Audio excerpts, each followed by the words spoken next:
Members of the New South Wales Legislative Assembly perform a number of roles in representing the interests of their electorates and fulfilling their responsibilities as state legislators.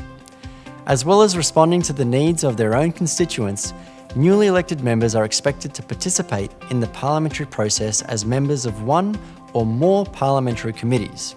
Committees are established with the special powers to inquire into and report on matters requiring detailed examination. They are an important means by which the Parliament provides the broader community with greater access to its deliberations and activities. Parliamentary committees scrutinise the executive by investigating aspects of government administration and financial arrangements, examining current policy settings and oversighting specific bodies and government agencies. Most committee work is conducted in full public view and the community is able to participate by way of written submissions and appearances at public hearings. This is the essence of the committee inquiry process. To illustrate the practicalities of working with committees, we will be hearing from a number of chairs about their own experiences across a range of different committees and how their participation has assisted them as members of the New South Wales Parliament.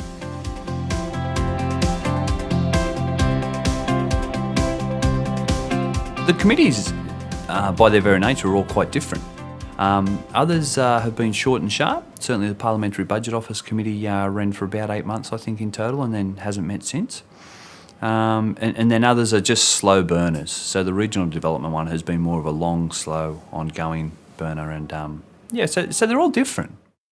I suppose in many ways it's an oversight of Parliament to probe in greater detail matters that can't be necessarily put before the House, but most importantly of all, it involves the public in the process. So it's a less adversarial approach within the committee, but it brings the public into scrutinising aspects that should be referred either by the Minister or self-referred in our case. We can do that as in our committee.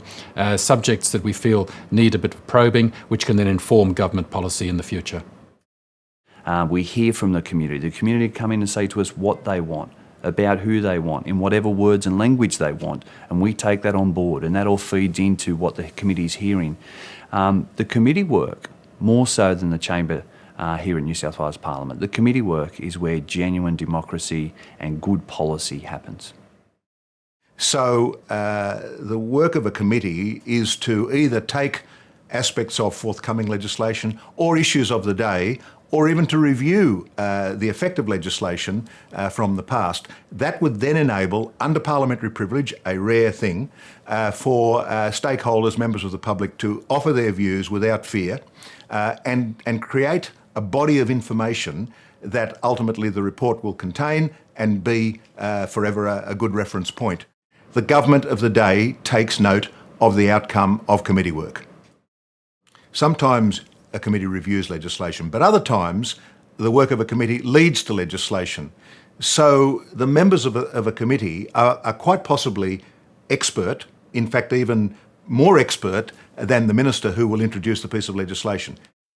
Well, I think the key role of the committee is to actually engage with the community, particularly if you're doing inquiries, to gauge with and engage with key stakeholder groups, to get their valued opinion on what the committee is inquiring about. And for those that are interested in policy and policy direction, it's an opportunity for committees and committee members to I think, voice some of the issues that they're concerned about, and then of course try and present them to governments in ways of recommendations and position papers. Committee meetings are more like a board meeting. You are sitting around a table having a meeting. Procedure of the House, you are allocated your time to talk, and you go down there and you do your time in front of the microphone. So they're completely different. We keep procedure and order in a committee meeting, but it is more of a give and take discussion as opposed to Parliament, which is your time to talk, their time to talk, your time to yell across some interjections, their time to yell across some interjections. Look, in a committee meeting, you've got a small group, you get the work done, and you get to be a little bit more forensic than what you would with a debate in Parliament. Committees are where you do get to make some change. You do actually get to pull apart a little issue and to find an answer that is agreeable, as I said before, agreeable across the parties. And that can be a challenge, but at a committee level, you can have that to and fro. Look, it's important to get involved in parliamentary committees. It's one of the ways in which you can do the research, call the witnesses, and be part of making recommendations to the government. And the government has 6 months to respond to those reports and recommendations. And you'll find that some of the most fruitful debate you'll have is in those committees. People often talk about the rabble in Parliament. Let me tell you, that's where a lot of the real work gets done. And you see both sides of the House working together on issues with which they believe in. It's where some of the greatest collaboration actually occurs outside of the glare of the media, but getting things done for the issues and the people you serve. So make sure you take the opportunity to look at which parliamentary committees are available.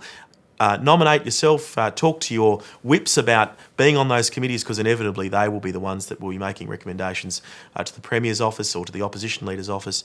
Think about the issues in which you're interested in and what you may want to look at within the context of those issues. So very important.